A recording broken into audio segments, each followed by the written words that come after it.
Hi dears, welcome to ആർക്കെനെക്സ്. അപ്പോൾ നമ്മുടെ ഹിന്ദി എക്സാമിലേക്ക് വളരെ ഇമ്പോർട്ടൻ്റ് ആയിട്ട് നിങ്ങൾ പഠിച്ചിരിക്കേണ്ട രണ്ട് കവിതകളാണ് നമ്മൾ ഇവിടെ ഡിസ്കസ് ചെയ്യുന്നത്. ഈ രണ്ട് കവിത എന്ന് പറയുന്നത് ഒന്ന് കവിതയാണ്, ഒന്ന് പദമാണ്. അപ്പൊ നമുക്ക് ഇത് രണ്ടും വളരെ ഇമ്പോർട്ടൻ്റ് ആണ്. ഇതില്ലാത്തൊരു ക്വസ്റ്റ്യൻ പേപ്പർ ഇല്ല എന്ന് തന്നെ പറയാം. അപ്പൊ നമ്മൾ പഠിക്കുന്ന സമയത്ത് അർത്ഥം മനസ്സിലാക്കി പഠിക്കുക. അപ്പൊ ഇതിൽ നിന്ന് നമുക്ക് ഈ കവിതയിൽ നിന്ന് വെറും 6 മാർക്കിന്റെ ആശയം മാത്രമല്ല നമ്മൾ ഫോക്കസ് ചെയ്യേണ്ടത്. നമുക്ക് 2 മാർക്കിന്റെ ക്വസ്റ്റ്യൻ ആൻസർ ഉണ്ട്, 1 മാർക്കിന്റെ ക്വസ്റ്റ്യൻ ആൻസർ ഉണ്ട്, ചിലപ്പം 4 മാർക്കിന് വേറെയും ക്വസ്റ്റ്യൻസ് ഒക്കെ വരും. സഹി മിലാൻ കരെ എന്നൊക്കെ പറഞ്ഞിട്ടൊക്കെ പല രീതിയിൽ നമുക്ക് ചോദിക്കും. അപ്പൊ നമ്മൾ ഈ ചാപ്റ്റർ നന്നാക്കി മനസ്സിലാക്കി കഴിഞ്ഞാൽ തന്നെ നമുക്ക് എത്ര മാർക്ക് സ്കോർ ചെയ്യാൻ പറ്റും? നമുക്ക് ഈ 2 ചാപ്റ്ററിൽ നിന്ന് തന്നെ ഒരു 15 മാർക്കിന്റെ മുകളിലായിട്ട് നമുക്ക് സ്കോർ ചെയ്യാൻ സാധിക്കും. അപ്പൊ നമ്മുടെ ഫസ്റ്റ് ചാപ്റ്റർ, നമ്മുടെ ടെക്സ്റ്റ് ബുക്കിലെ തന്നെ ഫസ്റ്റ് ചാപ്റ്റർ ആണ് മാതൃഭൂമി. മാതൃഭൂമി മൈഥിലി ശരൺ ഗുപ്തജിയുടെ കവിതയാണ് മാതൃഭൂമി. അപ്പൊ മാതൃഭൂമിയിൽ നമ്മുടെ മാതൃഭൂമിയെ, നമ്മുടെ രാജ്യത്തെ അദ്ദേഹം അങ്ങനെ ഒരു എന്താ പറയാ, ഒരു സഗുണ മൂർത്തിയുടെ രൂപത്തിൽ, ഒരു ഈശ്വരന് തുല്യമായ അല്ലെ, അങ്ങനെയാണ് നമ്മുടെ ഭൂമിയുടെ ഘടന ഉള്ളതെന്നും ആകാശം വസ്ത്രം പോലെയാണെന്നും അല്ലെ, സമുദ്രം അരഞ്ഞാണമാണെന്നും അങ്ങനെ അദ്ദേഹം ഇതിനെ വർണ്ണിച്ചിരിക്കുകയാണ്. നീലാംബർ പരിധാൻ ഹരിത് തട് പർ സുന്ദർ അല്ലെ, ഹരിത പച്ചപ്പാർന്ന ആ തീരത്ത് നീലാകാശം. നമ്മുടെ ഭൂമിക്ക് എന്താണ്? മാതൃഭൂമിക്ക് വസ്ത്രമാണ്. പരിധാൻ എന്ന വാക്കിന്റെ അർത്ഥം വസ്ത്രം എന്നാണ്.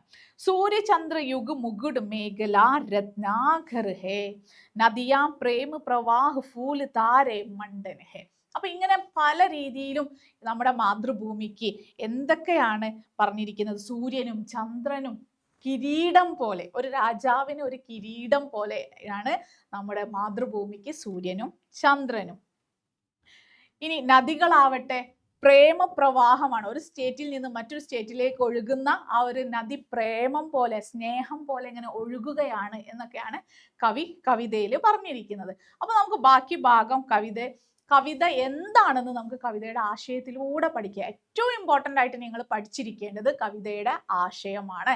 6 മാർക്കിനാണ് ഒരു കവിതയുടെ ആശയം നമുക്ക് ചോദിക്കുന്നത്. അപ്പൊ നമുക്ക് മാതൃഭൂമിയുടെ ആശയം നോക്കാം. द्विवेदी युग के प्रसिद्ध कवि श्री मैथिली शरण गुप्त के प्रसिद्ध कविताओं में एक है मातृभूमि. അപ്പൊ മൈഥിലി ശരൺ ഗുപ്തജിയുടെ പ്രസിദ്ധ കവിതകളിൽ ഒന്നാണ് മാതൃഭൂമി. മാതൃഭൂമി ഇസ്മേ കവി അപ്നെ ജന്മഭൂമി കാ. അപ്പൊ നമ്മൾ ആദ്യം ഒരു കവിതയുടെ ആശയം എഴുതുന്ന സമയത്ത് നമുക്കറിയാം നമ്മൾ കവിയെ കുറിച്ച് അവിടെ പ്രതിപാദിക്കണം. അപ്പൊ നമ്മൾ കവിയെ കുറിച്ച് എഴുതി കഴിഞ്ഞാൽ പിന്നീട് നമ്മൾ എന്താണ് എഴുതേണ്ടത്, പറയേണ്ടത്? പിന്നെ നമ്മൾ ടോട്ടലായിട്ട് ആ കവിത എന്തിനെ കുറിച്ച് പറയുന്നു എന്ന കാര്യമാണ് നമ്മൾ പറഞ്ഞിരിക്കേണ്ടത്.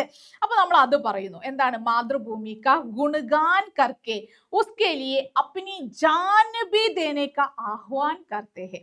അപ്പൊ ഈ കവിതയില് കവി എന്താണ് നമ്മളോട് പറയുന്നത്? കവി പറയുന്നത് നമ്മൾ ഈ ഭൂമിയിൽ ജനിച്ച് ഈ മണ്ണിൽ തന്നെ ഈ മാതൃഭൂമിയിൽ മുട്ടിട്ടിഴഞ്ഞ് ഇവിടെ നടക്കാൻ പഠിച്ച് ഓടി ചാടി കളിച്ച് നമുക്ക് ഈ മാതൃഭൂമിയോട് കുറച്ച് ഉത്തരവാദിത്തമുണ്ട്.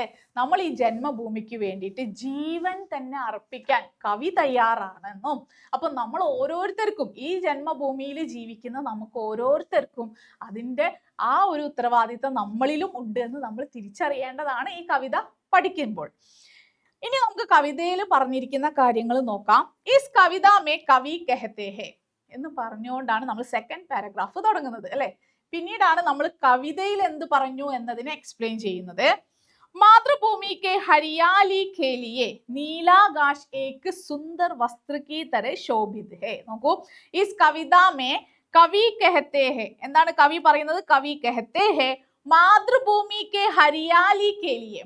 മാതൃഭൂമിയുടെ, നമ്മുടെ ഈ ജന്മഭൂമിയുടെ ഹരിയാലി പച്ചപ്പിനെ, നീലാകാശം നീല നിറത്തിലുള്ള ആ ആകാശം എന്തായി തോന്നുന്നു? സുന്ദർ വസ്ത്ര കി തരഹ ശോഭിത് ഹെ. സുന്ദരമായ ഒരു വസ്ത്രത്തെ പോലെ ശോഭിച്ചിരിക്കുന്നു. സൂരജ് ഓർ ചാന്ദ് ഇസ്കി മുകുട് ഹെ. മറക്കരുത് മുകുട്. ഇതിൽ നിറയെ നമുക്ക് 1 or 2 വൺ വേർഡ് ക്വസ്റ്റ്യൻസ് പ്രതീക്ഷിക്കാം. ഈ ഓരോ സെന്റൻസും ഇമ്പോർട്ടൻ്റ് ആണ് ഈ കവിതയിൽ. കാരണം ഇവിടെ ചോദിക്കാം മാതൃഭൂമി ക മുകുട് ക്യാ ഹെ. മാതൃഭൂമിയുടെ കിരീടം എന്താണ്? അല്ലെങ്കിൽ മാതൃഭൂമി ക വസ്ത്ര ക്യാ ഹെ. ഇനി അതല്ലെങ്കിൽ പരിധാൻ എന്ന വാക്കിന്റെ മീനിങ് എന്ത്? ഇങ്ങനെ ഒക്കെ നമുക്ക് ചോദ്യങ്ങൾ പ്രതീക്ഷിക്കാം. സാഗർ ഇസ്കി കർദനി ഹേ യഹാം ബഹനെ വാലി നദിയാം. ഇനി പറയാണ് ഇതില് ബഹനെ വാലി നദിയാം പ്രേമ കാ പ്രവാഹ് ഹേ. നേരത്തെ നമ്മൾ പറഞ്ഞു അല്ലെ, ഒരു സ്നേഹത്തിന്റെ പ്രവാഹമാണ്. താരെ ഓർ ഫൂൽ, താരെ ഓർ ഫൂൽ. ഞാൻ പിന്നെ കവിതയിലും ഇതേ കാര്യങ്ങൾ തന്നെയാണ് പറയുന്നത്, അതിനെ നമ്മൾ സെന്റൻസ് ആക്കി. അപ്പൊ ഇത് നമ്മൾ കുറച്ചുകൂടി എക്സ്പ്ലെയിൻ ചെയ്ത് പറഞ്ഞാൽ നിങ്ങൾക്ക് ആശയം പഠിക്കാനും എളുപ്പമാവും. താരെ ഓർ ഫൂൽ, ആരാ താരെ? നക്ഷത്രങ്ങളും പൂക്കളും. ഇസ്കെ ആഭൂഷൺ ഹെ, ആഭൂഷൺ എന്ന വാക്കിന്റെ അർത്ഥം ആഭരണം. അപ്പൊ നിങ്ങൾ മനസ്സിലാക്കണം, എന്താണ് മാതൃഭൂമിയുടെ ആഭൂഷൺ, എന്താണ് മാതൃഭൂമിയുടെ ആഭരണം എന്ന് ചോദിച്ചാൽ നമ്മൾ പറയണം താരെ ഓർ ഫൂൽ, നക്ഷത്രവും പൂക്കളും. പക്ഷിയോ സ്തുതി പാഠക് ഹെ. എന്നിട്ട് കവി പറയാണ്, ഈ പക്ഷികളൊക്കെ ഇല്ലേ ഇങ്ങനെ അതിരാവിലെ തന്നെ ഇങ്ങനെ ശബ്ദം ഉണ്ടാക്കുന്ന, നല്ല രസമാണ് അല്ലെ, നമ്മുടെ ആ പുലർച്ചെയുള്ള സമയത്തെ അതിമനോഹരമാക്കാന്, നമ്മുടെ ചില കാലാവസ്ഥകളെയൊക്കെ മനോഹരമാക്കാൻ കവി എന്തുണ്ടാകും? കിളികളുടെ ആ നാദവും കൂടി. അപ്പൊ അങ്ങനെയുള്ള കിളികളുടെ നാദം എന്താണ്? സ്തുതി പാഠകരാണ് അവർ. എന്തിന്റെ? മാതൃഭൂമിയെ കുറിച്ച് സ്തുതി പാടുകയാണ്. അതാണ് നമ്മുടെ പക്ഷി കൂട്ടങ്ങളൊക്കെ മാതൃഭൂമിക്ക് സ്തുതി പാടുകയാണ്. ആദിശേഷുക സഹസ്രഫാണ്. ഇനി പറയുന്നത് എന്താ? ശേഷുക സഹസ്രഫാണ് എന്ന് പറഞ്ഞാൽ ഒരു സർപ്പമാണ്. അതിന്റെ പത്തി അല്ലെ, നമ്മുടെ ചരിത്രത്തിലൊക്കെ പറയുന്ന ഒരു സർപ്പാണ്. അപ്പോ ആദിശേഷുക സഹസ്രഫാണ്. എന്താണ്? സിംഹാസന ഹെ, ഒരു രാജാവിനെ പോലെ, നമ്മളിങ്ങനെ എന്താ പറയുക, അണിഞ്ഞൊരുങ്ങി നിൽക്കുന്ന ഒരു രാജാവിനെ പോലെ വേണം നിങ്ങളുടെ മനസ്സിലേക്ക് മാതൃഭൂമി എന്ന് പറയുമ്പോൾ. അരപ്പട്ടയുണ്ട് അല്ലെ, മുകുടമുണ്ട്, കിരീടമുണ്ട്, ആഭരണമുണ്ട്, വസ്ത്രമുണ്ട്, പിന്നീടോ അഭിഷേകമുണ്ട്, പിന്നെ നമ്മുടെ രാജാവിന് എന്തുണ്ട്? സിംഹാസനമുണ്ട്. അങ്ങനെ എല്ലാ രീതിക്കും സിംഹാസനമുണ്ട്. ബാദലോ പാനി ബർസാക്കർ ഇസ്കാ അഭിഷേക് കർത്തേ ഹെ. ഇനി മേഘങ്ങളാകട്ടെ, മേഘങ്ങൾ എന്ത് ചെയ്യുന്നു? പാനി ബർസാക്കർ, വെള്ളം കൊണ്ട് ഇതിനെ അഭിഷേക് കർത്തേ ഹെ, അഭിഷേകം ചെയ്യുന്നു. കബി അപ്പിനി മാതൃഭൂമി കെ ഈ സുന്ദർ രൂപ പർ ക്യാ ആത്മസമർപ്പൺ കർത്തേ ഹെ. ഇനി മാതൃഭൂമിയുടെ ഈ സുന്ദര രൂപത്തിൽ നമ്മൾ എന്താക്കി പോകും? നമ്മളെ തന്നെ നമ്മൾ ആത്മസമർപ്പണം ചെയ്തു പോകും. വേ കഹത്തെ ഹെ, എന്നിട്ട് അദ്ദേഹം പറയാണ്, വാസ്തവ് മേ തോ മാതൃഭൂമി സഗുണ സാകാർ മൂർത്തി ഹെ. സത്യത്തിൽ പറഞ്ഞാല് ഒരു ആരാധ്യ ദൈവത്തെ പോലെ എല്ലാം തികഞ്ഞു നിൽക്കുന്ന ഒന്നാണ് എൻ്റെ മാതൃഭൂമി എന്നാണ് ആര് പറഞ്ഞിരിക്കുന്നത്? നമ്മുടെ മൈഥിലി ശരൺ ഗുപ്തജി പറഞ്ഞിരിക്കുന്നത്. ഇനി കവി പറയുന്നു, കവി कहते हैं कि इसके धूलि में लोट लोट कर बड़े हुए हैं. അല്ലെ, ഈ മണ്ണിൽ ഉരുണ്ടുരുണ്ടാണ് വലുതായിരുന്നത്. इसी भूमि पर घुटनों के बल पर सरक सरक कर ही पैरों पर खड़ा रहना सीखा है. ഈ മണ്ണിൽ തന്നെ മുട്ടിട്ട് ഇഴഞ്ഞാണ് എന്താകാൻ പഠിച്ചത്? ഖടാരഹ്ന, എഴുന്നേറ്റ് നിൽക്കാൻ പഠിച്ചത്. യഹാം രഖ്കർ ഹി ബച്പൻ മേ ഉസ്നെ ശ്രീകൃഷ്ണ പരഹംസ് കി തര സബീ ആനന്ദ് പായ. എന്ന് വെച്ചാൽ ഈ ഭൂമിയിൽ ജീവിച്ചാണ് ജീവിതത്തിന്റെ എല്ലാ ആനന്ദവും ആസ്വദിച്ചത്. ആരെ പോലെ? ശ്രീരാമകൃഷ്ണ പരഹംസിനെ പോലെ എല്ലാ ആനന്ദവും ഞാൻ നേടി ഈ ഭൂമിയിൽ നിന്ന്. ഇസ്കെ കാരൻ ഹി ഉസേ ധൂലി ബരെ ഹീരെ കഹലായെ. അതുകൊണ്ട് തന്നെ ഞാൻ ഈ മാതൃഭൂമിയെ എന്ത് വിളിക്കുന്നു? ധൂലി ബരെ, പൊടി പിടിച്ച അല്ലെ, പൊടി നിറഞ്ഞ ഹീരെ, രത്നം എന്നാണ് ഞാൻ മാതൃഭൂമിയെ വിളിക്കുന്നത്. കവി പറയുന്നതാണ്.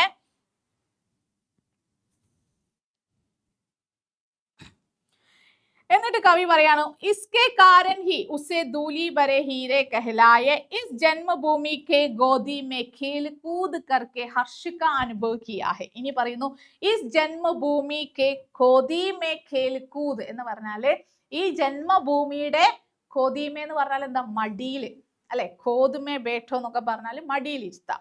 അപ്പൊ മടിയില് ഖേൽകൂദ് കർക്കെ, ഖേൽകൂദ് കർക്കെ എന്ന് പറഞ്ഞാൽ കളിച്ച്, ഹർഷ കാ അനുഭവ് കിയാ ഹെ. ഹർഷ് എന്ന് പറഞ്ഞാല് സന്തോഷം, ഖുഷ് എന്നുള്ള അർത്ഥം കേട്ടോ.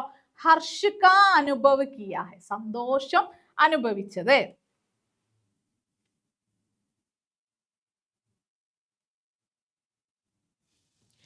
ऐसी മാതൃഭൂമി को देखकर हम आनंद से मग्न हो जाते हैं. എന്നിട്ട് കവി പറയുന്നു ഇങ്ങനെയുള്ള മാതൃഭൂമിയെ കണ്ടിട്ട് നമ്മൾ എന്താകും? ആനന്ദ് സെ മഗ്ന ഹോ ജാത്തെ ഹെ, ആനന്ദത്തിൽ മുഴുകിപ്പോകും.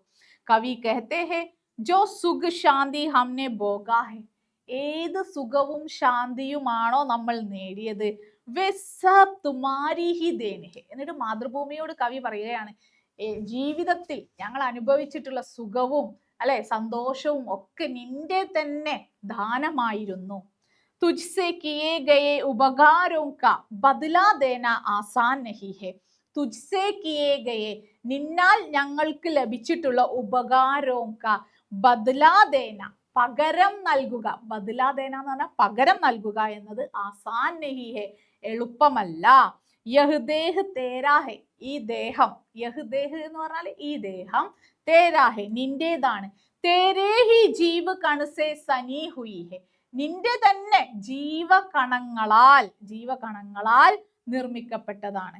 अंत में मृत्यु होने पर यह निर्जीव शरीर तू ही अपनाएगा. ഇനിയോ ജീവിതത്തിന്റെ അവസാനത്തിൽ നിർജീവ് ശരീർ അല്ലെ, നമ്മൾ മൃത്യു ഹോനേപ്പർ, നമ്മൾ മരണം അടയുമ്പോൾ ഓരോരുത്തരും, കവിയുടെ കാര്യം പറയാണ്, ഇനി ഞാൻ അവസാനമായി എൻ്റെ ജീവൻ വെടിഞ്ഞ് മരണമടയുന്ന സമയത്തും എൻ്റെ നിർജീവമായ ശരീരം തൂഹി അപ്പിനായിക, അതും നിന്നിലേക്ക് തന്നെയാണ് വന്നു ചേരുക. മാതൃഭൂമി എന്നിട്ട് പറയാണ് ഹേ Mathrubhumi, അന്ത് may Hum sub Teri he mitti may വിലീൻ ഹോ ജായേഗ. എന്നിട്ടോ നിന്നിൽ നിന്ന് വന്നു, ഞങ്ങൾ ഇവിടെ ജീവിച്ചു, ഇനി അവസാനം മരണത്തിന് ശേഷം എല്ലാവരും നിന്നിലേക്ക് തന്നെ മിട്ടി മേ വിലീൻ ഹോ ജായേഗ എന്ന് പറഞ്ഞാൽ നിന്റെ മണ്ണിൽ തന്നെ ഞങ്ങൾ അലിഞ്ഞ് ചേരുന്നതായിരിക്കും. സരൽ ശബ്ദോമേ, ഇവിടെ കവി എന്താ പറയുന്നത്? सरल शब्दों में कवि मातृभूमि के लिए अपनी जान अर्पित करने की പ്രേരണ दे रहे हैं. അപ്പൊ ഈ കവിതയിലൂടെ കവി മാതൃഭൂമിക്ക് വേണ്ടിയിട്ട് ജീവൻ പോലും അർപ്പിക്കാൻ നമ്മൾ ഓരോ പൗരന്മാരും എന്തുകൊണ്ട് നമുക്ക് അങ്ങനെ ഒരു ഉത്തരവാദിത്തമുണ്ട് എന്ന കാര്യം കൂടി നമുക്ക് ഈ കവിതയിലൂടെ കവി ഓർമ്മപ്പെടുത്തുകയാണ്. അദ്ദേഹം സ്വയം തൻ്റെ ജീവൻ മാതൃഭൂമിക്ക് അർപ്പിക്കുന്നു എന്ന് പറയുകയുമാണ്. അടുത്തതായിട്ട് നിങ്ങൾ പഠിച്ചിരിക്കേണ്ടതാണ് മേരേ ലാൽ. മേരേ ലാൽ എന്ന് പറയുന്ന നമ്മുടെ പദ് സൂർദാസിന്റെ പദാണ് മേരേ ലാൽ എന്നത്. അപ്പൊ ഈ പദില് രണ്ട് പദമുണ്ട്. ഒന്ന് കൃഷ്ണന്റെ ബാല്യകാലത്തെ കുറിച്ച് വർണ്ണിക്കുന്നതാണ്, മറ്റൊന്ന് ഗോപികമാരോടുള്ള ആ ഇടപെടലിനെ കുറിച്ച് പറയുന്നതാണ്. അപ്പോൾ ഗോപികമാരെല്ലാവരും എന്തുകൊണ്ട് കൃഷ്ണനെ തേടി പോകുന്നു അല്ലെ, കൃഷ്ണനിൽ അങ്ങനെ എന്തോ ഒരു ശക്തിയുണ്ട് അവരെ തന്നിലേക്ക് ആകർഷിക്കുന്ന. അപ്പൊ ഇവിടെ നമ്മൾ ആദ്യം ഈ രണ്ട് പദം വന്നു കഴിഞ്ഞാലും നിങ്ങൾ കോമൺ ആയിട്ട് ഒരു കാര്യം പഠിച്ചു വെക്കേണ്ടത് സൂർദാസിനെ കുറിച്ച് എഴുതുക എന്നുള്ള കാര്യം. ആദ്യം നമ്മൾ എന്തെഴുതും? സൂർദാസ് ഹിന്ദി സാഹിത്യക്കെ കൃഷ്ണ ഭക്തി ശാഖാക്കെ പ്രമുഖ കവി ഹെ. എന്താണ്? സൂർദാസ് ഹിന്ദി സാഹിത്യത്തിലെ കൃഷ്ണഭക്തി ശാഖയിൽ പെടുന്ന പ്രമുഖ കവിയാണ്. വേ അപ്പിനെ കൃഷ്ണ ഭക്തിക്കെ പദമേ, അദ്ദേഹം തന്റെ കൃഷ്ണഭക്തി ഈ പദില് വാത്സല്യ ഓർ ഗോപികാओं के प्रेम का वर्णन किया है. നമുക്ക് കിട്ടിയിരിക്കുന്ന ക്വസ്റ്റ്യൻ പേപ്പറിൽ ചോദിച്ചിരിക്കുന്ന പദിനനുസരിച്ച് നമുക്ക് ഇവിടെ ചേഞ്ച് വരുത്താം.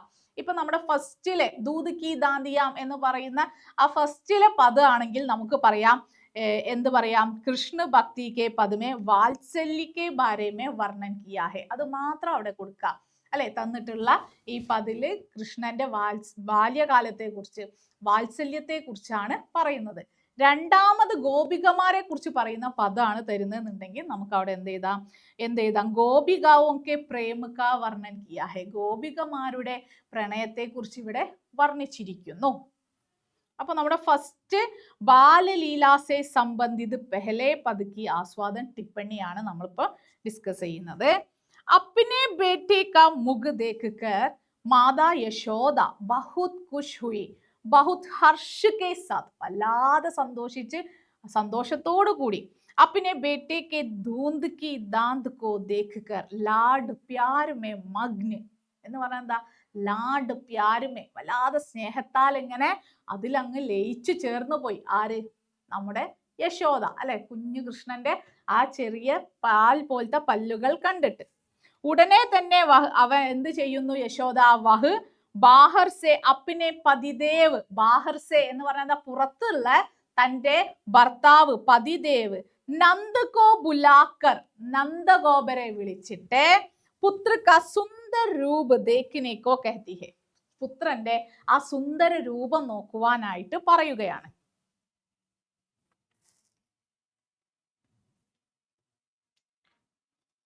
पुत्र के छोटे छोटे दांत को देखकर उसकी आंखें सफल होती है.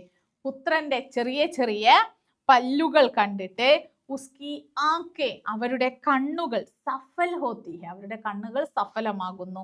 ഉൻകെ മുഖ് ഓർ ദൃഷ്ടി ഖുഷി സെ ഭർ ഗയേ, ഉൻകെ മുഖ് ഓർ ദൃഷ്ടി അവരുടെ മുഖവും ദൃഷ്ടിയും ഒക്കെ എന്താണ്? ഖുഷി സെ ഭർ ഗയേ, സന്തോഷത്താൽ നിറഞ്ഞു.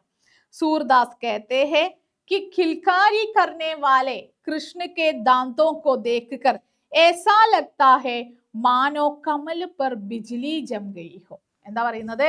സൂർദാസ് कहते हैं, സൂർദാസ് ഇവിടെ പറയുന്നത് ഖിൽക്കാരി കർണെ വാലെ കൃഷ്ണ കെ ദാന്തോ കോ, അല്ലെ, ആരെയും ആകർഷിക്കുന്ന കൃഷ്ണന്റെ പല്ലുകളെ, ദാന്ത് എന്ന് പറഞ്ഞ പല്ലുകളെ, ദേഖ്കർ ऐसा लगता है, അത് കാണുമ്പോൾ ഇങ്ങനെ തോന്നും, മാനോ കമൽ പർ എന്ന് പറഞ്ഞ താമരയിൽ ബിജ്ലി ജം ഗയി ഹോ, താമര പൂവിലേക്ക് മിന്നൽ പിളര് വന്ന് വീഴുന്നത് പോലെ, അല്ലെ. ഒന്ന് ആലോചിച്ച് നോക്കിയേ, ചെറിയ കുട്ടികളുടെ വായ ഇങ്ങനെ തുറന്നുള്ള ചിരി, ഉള്ളിലാകെ ഇങ്ങനെ പിങ്ക് കളറായിട്ട് അതിലൊരു ചെറിയ തിളങ്ങുന്ന ഒരു പല്ല്, അല്ലെ. അപ്പം വളരെ എന്താ പറയാ, രസകരമായിട്ട് നമ്മളൊക്കെ ഇമാജിൻ ചെയ്യുന്നതിനപ്പുറമാണ് സൂർദാസ് ആ പാൽപ്പല്ലുകളെ ഇവിടെ നമുക്ക് ഉപമിച്ചിരിക്കുന്നത്. എന്തിനോട്?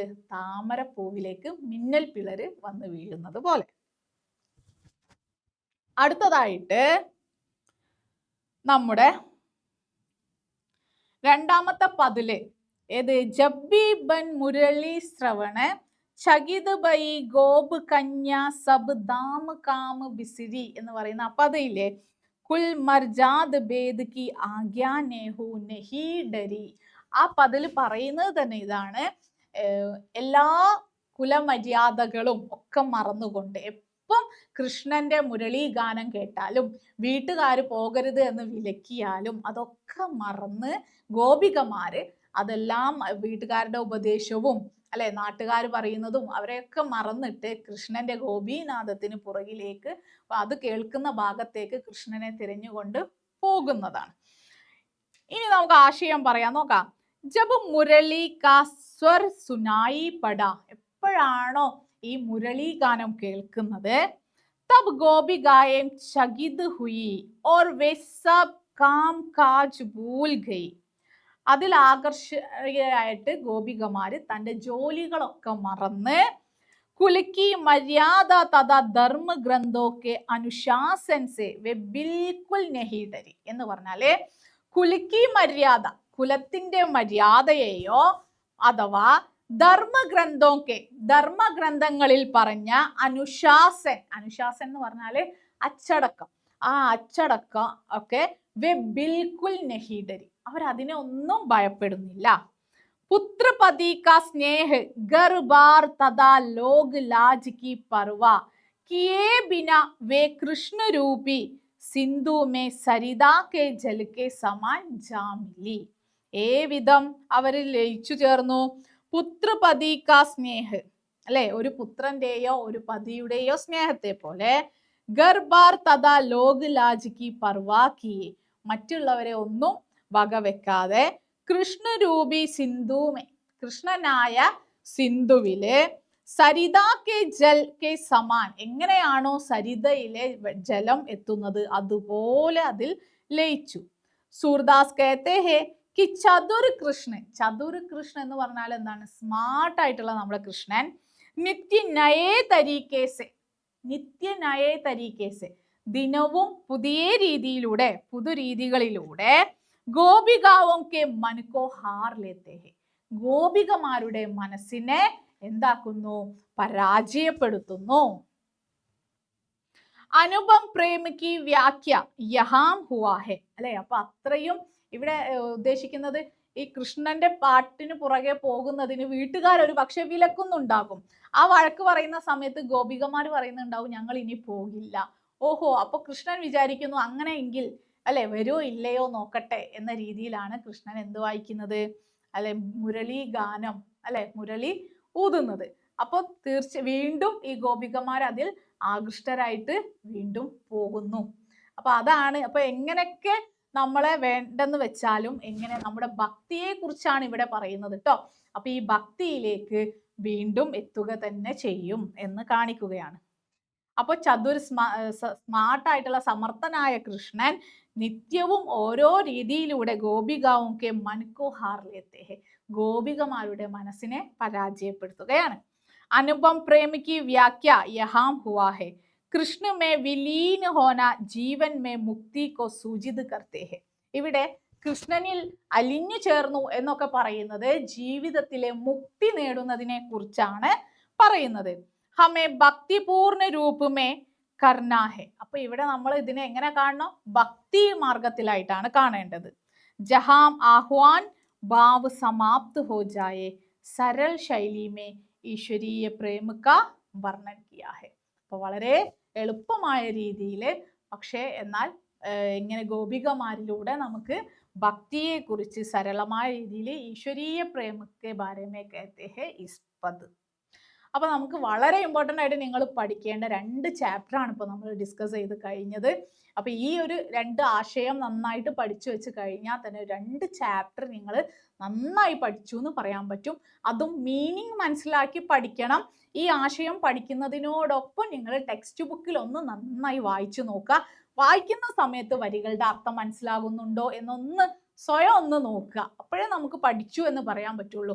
ആ വായിക്കുമ്പോൾ മീനിങ് മനസ്സിലാകുന്നുണ്ടെങ്കിൽ മാത്രമേ നമുക്ക് വൺ വേർഡ് ക്വസ്റ്റ്യൻ ഒക്കെ കറക്റ്റായിട്ട് ആൻസർ ചെയ്യാൻ സാധിക്കൂ. അപ്പോൾ നമുക്ക് ഇതുപോലെയുള്ള മറ്റു വീഡിയോസുമായി കാണാം. അതുവരേക്കും ബൈ.